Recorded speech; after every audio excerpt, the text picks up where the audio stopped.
Chicago earthquake, July 2nd, 1973. I was down at work. I was working for the DuPont Company in those years. I lived in Des Plaines, Illinois, which is a suburb just north of Chicago.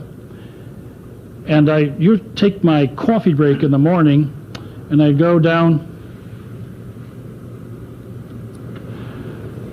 to the lobby and read my Bible for my coffee break. It was my habit. On July 2nd, 1973, while I was reading my Bible, I noticed it was brighter outside than it actually was. Now, that's a very strange thing to say, and I thought it was strange to even think that.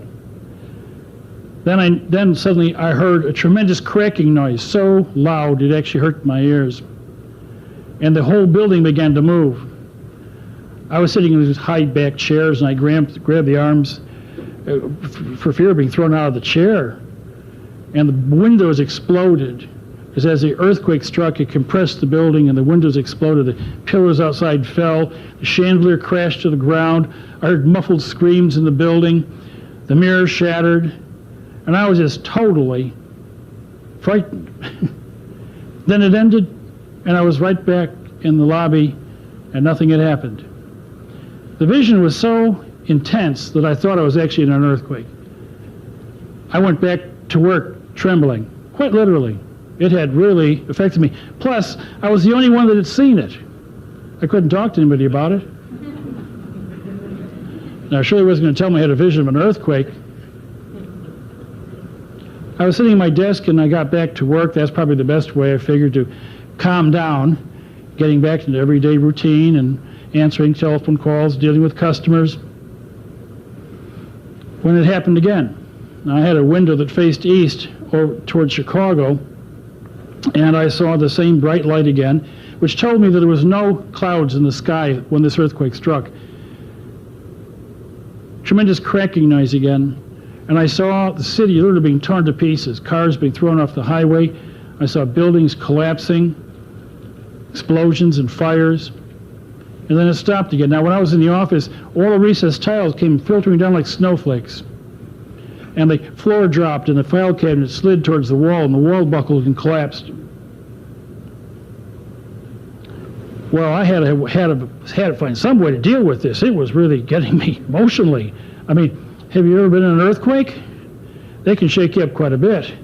And I was in one twice now, so I decided to back off and treat it as an observer.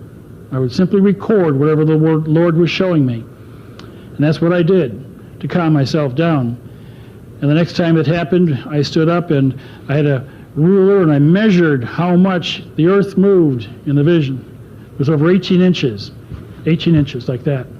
Tremendous earthquake.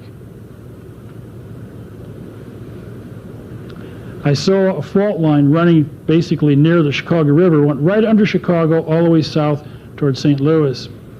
I didn't know that in those days, but I saw that it ran to the south. And when the earthquake struck, and I saw this fault line rip open, that was a cracking noise, the ground on the other side to the south dropped 20 feet. Now, you're talking about houses and buildings dropping 20 feet.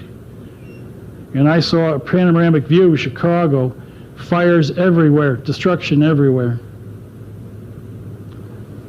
I kept recording this, and it kept happening over and over and over again. I think the next day I was driving on the expressway.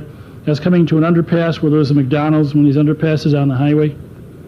And the earthquake struck again, and a sheet of stone jutted right through the highway, right through the McDonald's, and it stood about 200 feet in the air.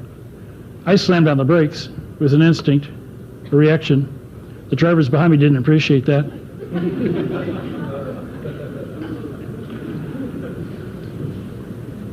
Another time, the Lord showed me something which is even more awesome. I saw Lake Michigan, and it was dead still.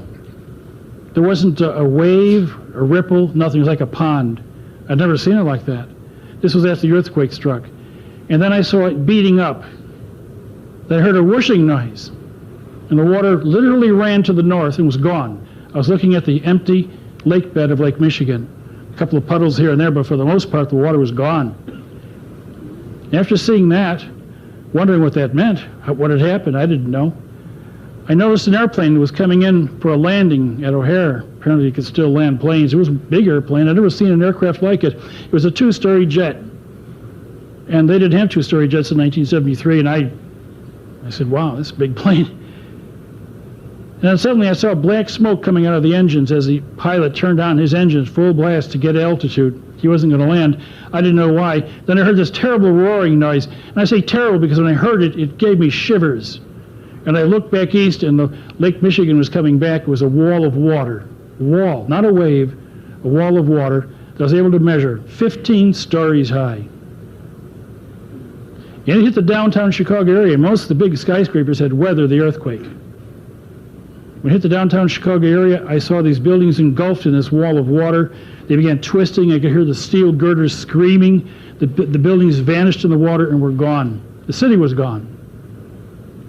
And I thought, well, the pilot can land in Milwaukee. Milwaukee was underwater, destroyed. I thought he could land in St. Louis. St. Louis was underwater, destroyed.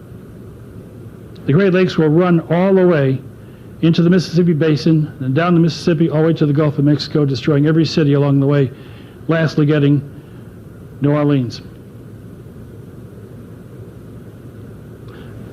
I asked the Lord some questions about it, and I got some very interesting insights. When the earthquake strikes Chicago, it will knock people off their feet in Detroit, 300 miles away. You're a lot closer to that, aren't you? Yeah. Workers.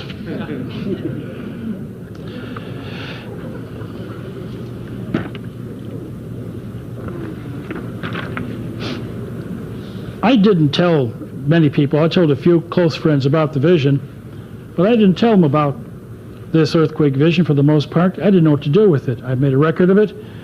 I finally asked the Lord on July 5th to take it from me because I was smelling the rotting flesh from people who had been dead and buried in the muck and mud that was left of the city. There were some survivors to the north and other areas, but for the most part, Chicago was gone. I also saw American soldiers coming in, which stunned me because they were rounding up marauders and shooting them on the spot. No trial. They just shot them and left the bodies there to rot. It was strange. Something had happened after that earthquake that changed things because the American soldiers that came in were pretty ragged. They weren't all that clean. They didn't seem to be well supplied.